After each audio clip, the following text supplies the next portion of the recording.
Hey everyone, welcome back to Quiet Hours, where we talk about work, time, and the little tensions that live between them. I'm Maya, MT, and today I'm sitting with Arjun. Hey Arjun. Hey Maya, hi everyone. Happy to be here. This one feels important. Yeah. Today's episode is called Gender and Working Time. We're going to have a really honest conversation about how men and women experience working hours, unpaid work, side hustles, burnout, and how all of that shows up in relationships. We'll pull in some numbers to ground the chat, but mostly we'll talk like two people trying to make sense of their lives. Sound good? Sounds great. Let's do it. Okay, let's start small. Arjun, how do you think about the phrase working time? For me, working time used to mean my paid job hours, the 9 to 5 block. But I've come to see it's bigger. It includes side gigs, the mental hours when you can't stop thinking about a deadline, and the things you do for other people that aren't paid. What about you, Maya? Totally. I think of working time as 3 layers: paid work, unpaid house and care work, and then mental time, the on-call brain time. And yeah, side hustles throw everything into a blender. I want us to keep that broad definition in mind, because otherwise numbers can be misleading. Right. And speaking of numbers, Let's bring them in. One headline that matters. Globally, women do about 2.5 times as much unpaid labor as men. In high-income countries, women average around 3 hours and 30 minutes of unpaid work a day, while men average about 1 hour and 54 minutes. That's not small. wow, 2.5 times.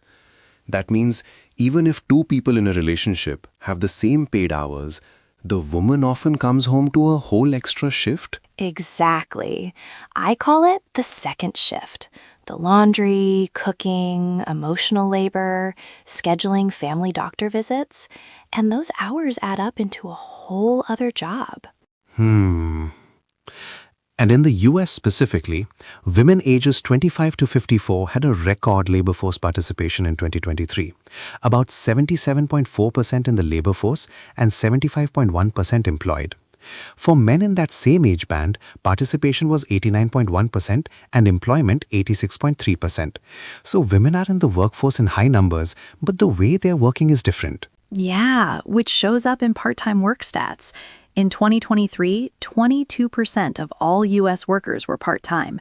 And even though women made up 47% of all workers, they were 59% of part-time workers.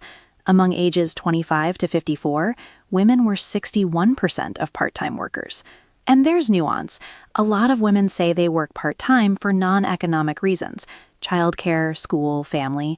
That's not just preference, it's constraint. So a woman might be officially a 30-hour employee, but between unpaid household work and caregiving, her total working week could be far longer.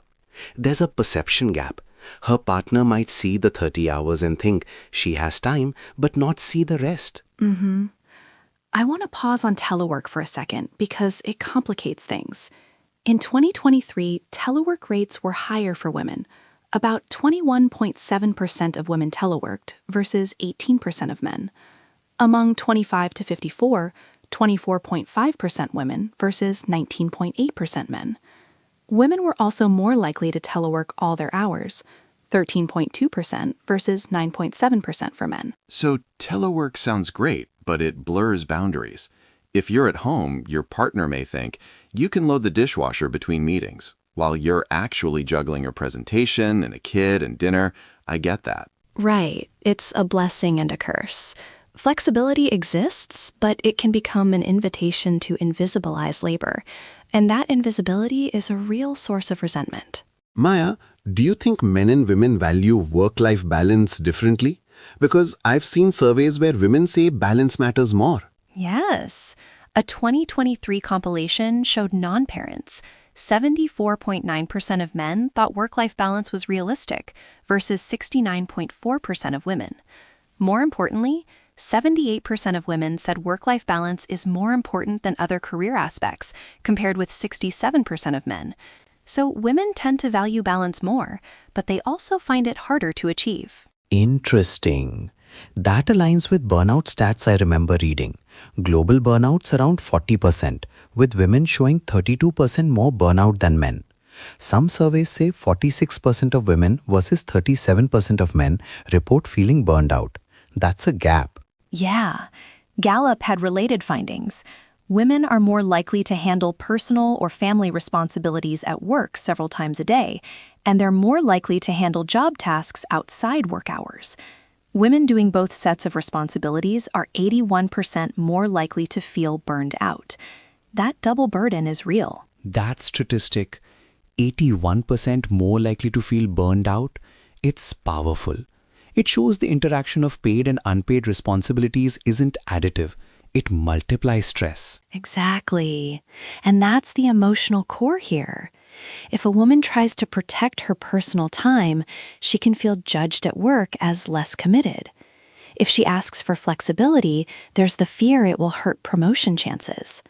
One analysis said 97% of women believed asking for flexibility harms promotion prospects. That's huge. Right. So the structural risk is penalizing people who need flexibility. And women disproportionately need that flexibility because of caregiving expectations. That helps explain why many women leave the workforce if flexibility vanishes. Time reported that since January 2025, over 212,000 women left the U.S. workforce, while about 44,000 men joined. The declines are steepest among women with young children and college-educated women, and the loss of flexible work is a major factor. Whoa, okay. That's not just personal choices. That's labor market design and policy at work. Exactly. So in a relationship, when partners argue about who works more or who's more stressed, they're often missing the system-level reasons. It's not just one person shirking. Maya, can we role play a little? Say, an early career couple. He's a 25-year-old software engineer doing a hybrid schedule plus freelance nights. She's a 24-year-old marketing assistant, mostly remote, also helping family with care. Conflict, he wants to grind 60+ hours to level up. She wants boundaries, one work-free evening and one full day a week. How might that sound? Okay, I'll be her. I'm so tired, and when you say you'll be home at 6, but then you stay until 9 working on a side project, I feel like you're choosing career over time together. That's real. He might respond, Maya, I'm trying to earn more now so I can have freedom later.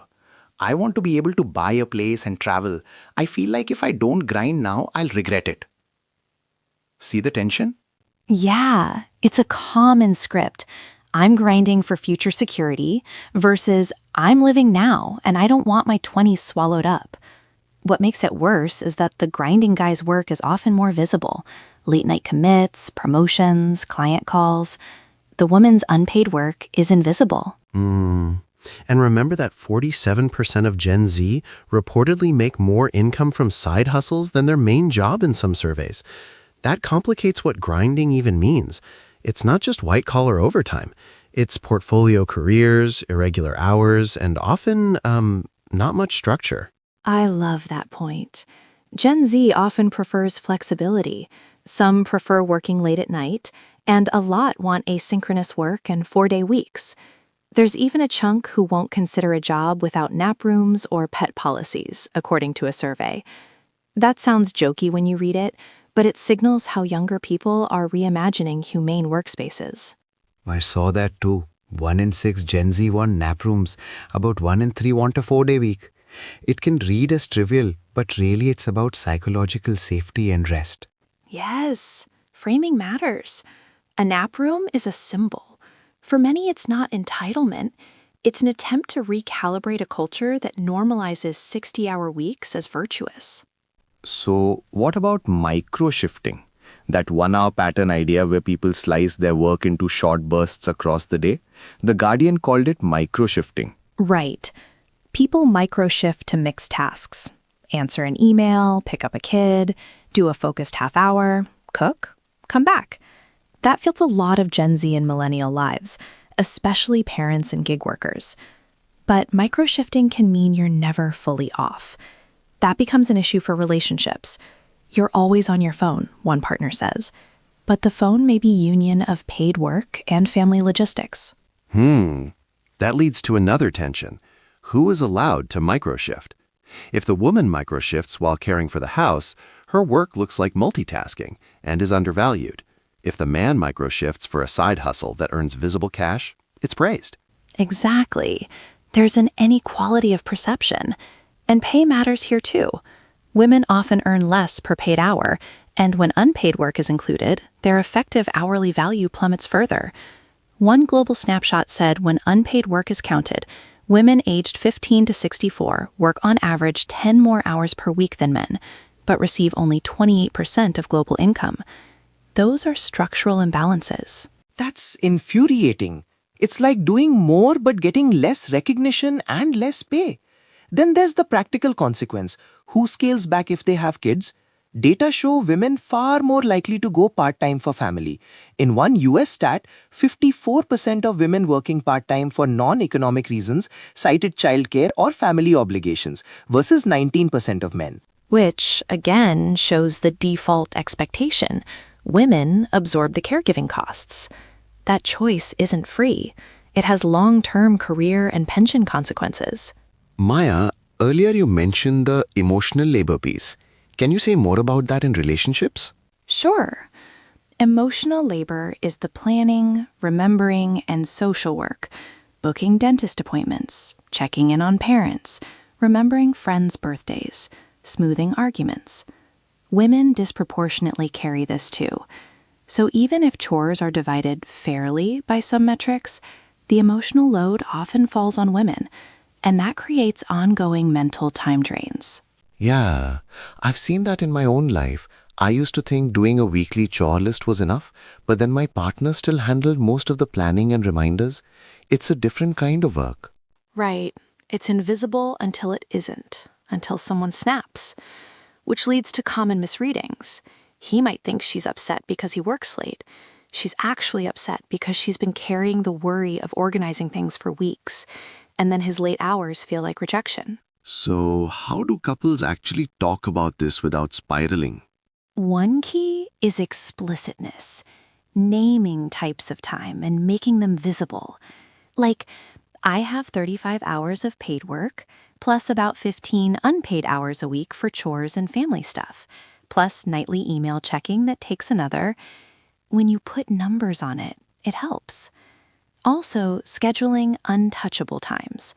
One work-free evening, a Sunday afternoon with no slack. And sharing concrete goals. If we are going to have kids, who's flexible at what stage? That avoids the default assumption that she will step back. Data shows women are much more likely to reduce hours for childcare. If both partners decide upfront how they'll trade time and money, it helps. Yes, that's where negotiation becomes planning, not blame. For instance, you can plan for a year when one partner works part-time and the other increases hours, with compensation like paid parental leave savings or agreements to rotate caregiving responsibilities. I want to pause and ask you, Maya, have you had conversations like this with partners or friends? What felt hard? I have. What's hard is the guilt loop. When I prioritized boundaries, like not answering emails after 7 p.m., I felt guilty at work as if I was being judged. At home, people sometimes read those boundaries as inflexibility. The hardest part is carrying two reputational scripts at once. She's not committed at work, and she's not present in relationships. That contradiction is exhausting. That rings true. I remember once taking on extra freelance work because I felt I had to prove my worth. It helped short-term money-wise, but then I missed a weekend with my sister and felt guilty. Also, it made me realize how much social capital we invest in being busy as a badge. Yeah, busyness equals status in many circles, especially for men under provider expectations. That cultural script pushes men to longer, more visible hours. But it's shifting. Gen Z is less impressed by busyness and more by flexibility, rest, and values. Let's bring up an uncomfortable myth. Women choose part-time because they don't care about careers. No, that's a stereotype. Many women choose part-time because caregiving systems are weak and because of social expectations. And some are in involuntary part-time situations, or they would take more hours if childcare were available. In France, for example, a percentage of women in part-time jobs would prefer more hours, meaning constraints exist. Right. Another myth is men can work longer hours, women can't handle it. People interpret that as biological limitation, but the data show women already work more total hours when unpaid work is included. So it's not about capability, it's about distribution. Exactly. And another myth? Younger generations are lazy. It's simply false. Gen Z is working hard, often in multiple roles, but they have different preferences: asynchronous work, 4-day weeks, and humane benefits. We mentioned earlier that some Gen Z stats are weird sounding, nap rooms, ping pong, but it's a different framing. They want humane workplaces that allow them to rest and recalibrate. Isn't that reasonable? Totally reasonable. And businesses that offer flexibility often see productivity gains. One analysis said workers with full schedule flexibility report 29% higher productivity and 53% better ability to focus. Flexibility isn't just nice to have, it improves outcomes. Yet there's backlash. Since 2025, some big firms rolled back remote work and flexibility, and women have been leaving the workforce in larger numbers. That's a policy failure, not a personal one. Yeah. When companies roll back flexibility, the people who bear the cost are often those with caregiving loads, disproportionately women. Yeah. Let's imagine 3 concrete scenarios, like the ones in the source material, and talk through them briefly. 1. Early career couple with side hustles. 2. Couple planning kids. 3. 2 friends debating Gen Z work culture. Want to walk through them? Yeah. Scenario 1 we already partly did. He's grinding, she wants boundaries. A productive approach is to quantify hours and expectations. He could say, I want to work these nights for 6 months to save for X. And she can say, I need 2 evenings a week without work to recharge. Then they can negotiate a time frame. Temporary sacrifices feel better when there's a plan and equity. And scenario 2, planning for kids, is where the default gendered path shows up. Data show women are far more likely to go part-time when kids arrive. So they have to talk early. Who will use parental leave? How will we split daycare? What are our income priorities? If the plan is always you will cut back, that's likely to be unfair in the long run. Yes, and couples can design experiments. Try a month where one partner teleworks more, the other picks up extended office hours, then rotate. That gives real experience to inform decisions instead of assumptions. Scenario 3, friends debating Gen Z demands. I'd argue those demands are often a rebalancing attempt. People asking for 4-day weeks or sabbaticals and saying, I don't want to work. They are saying, I want to work sustainably. We need to reframe the conversation away from moralizing hours to asking, does this schedule achieve outcomes and well-being? Right. And we might also want to call out the economic dimension. Many people take flexible gigs not because they want to, but because they need extra income. Side hustles can be autonomy, but also a symptom of underpaid main jobs. True. Earlier we noted 47% of Gen Z in some surveys make more from side hustles than main jobs. That's significant. It shows mainstream jobs aren't always meeting needs. Let's highlight a few specific stats for listeners who like numbers. Women do about 2.5 times the unpaid work globally. U.S. women 25 to 54 are teleworking more than men. Women report higher burnout, up to 46% in some studies versus 37% for men. Women juggling both work and personal responsibilities at work are 81% more likely to feel burned out. And since early 2025, large numbers of women left the U.S. workforce as flexibility declined. These are headline realities. Those give a picture.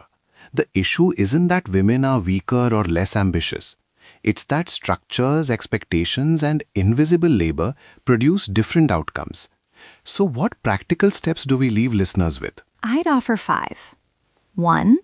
Track total working time, paid plus unpaid plus mental, for a week, and share it with your partner. 2. Set and protect untouchable time together. 3. Make invisible work visible by listing planning tasks and rotating them. 4. Negotiate future caregiving explicitly before kids arrive. 5. Advocate for workplace flexibility and be honest about the career trade-offs you're making. I'd add 3 questions to ask each other. 1. What does a realistic work week look like for you? 2. What flexibility would actually make life humane for you? 3. If a major life event happens, kids, illness, who will take what role and what will we do financially? Those conversations save resentment later. Nice. And let's close with a short imagining exercise. Arjun, imagine our ideal week. How many hours would you work, and how would chores and deep time be split? Okay, ideal week. I'd aim for maybe 30 to 35 paid hours, with predictable core hours for collaboration and 2 afternoons free for deep personal projects. Chores would be split. I'd take meal planning and grocery runs on Mondays and Fridays. Maya, you take weekends, and I'll handle laundry. We'd reserve Wednesday evening as no devices date night. Sounds dreamy, right? It does. My ideal week, about 30 paid hours. No emails after 7 p.m., 1 full weekend day with no work, and explicit micro-shift boundaries. Like, if you need to reply to work at 9 p.m., it's 1 message and then you stop. Chores rotate weekly, and emotional labor, the calendar, the family check-ins, is shared and written down, so it doesn't just live in my head. And monthly, we have 1 weekend day for total rest. That would feel humane. Maya, those both sound fair. Realistic, maybe with trade-offs, but naming it makes it negotiable instead of impossible. Yes, naming things is the first step. Okay, final thoughts, Arjun. What would you say to someone listening who feels invisible or overwhelmed by this? I'd say you're not alone. Track your time for a week, then share it with someone you trust. Make the invisible visible. And if you're in a relationship, bring the data to the conversation. Numbers can depersonalize it and make it about fairness, not blame. Also, allow yourself permission to want different things from your partner. That's okay. And I'd say validate your own needs. If you need boundaries, you're not being selfish. You're being human. Push for structural changes where you can, but start locally. Small agreements, scheduled rest, and an explicit negotiation about future plans. And be gentle with yourself. This is messy and cultural, not just a personal failing. Yeah, man. All right, that's our episode. We hope this gave you words, numbers, and tools to talk to a partner or friend about working time. If anything we said resonated, write to us. Tell us your negotiation stories. We read them. And if you like this, share it with someone you argue with about chores. It might help. Thanks for listening.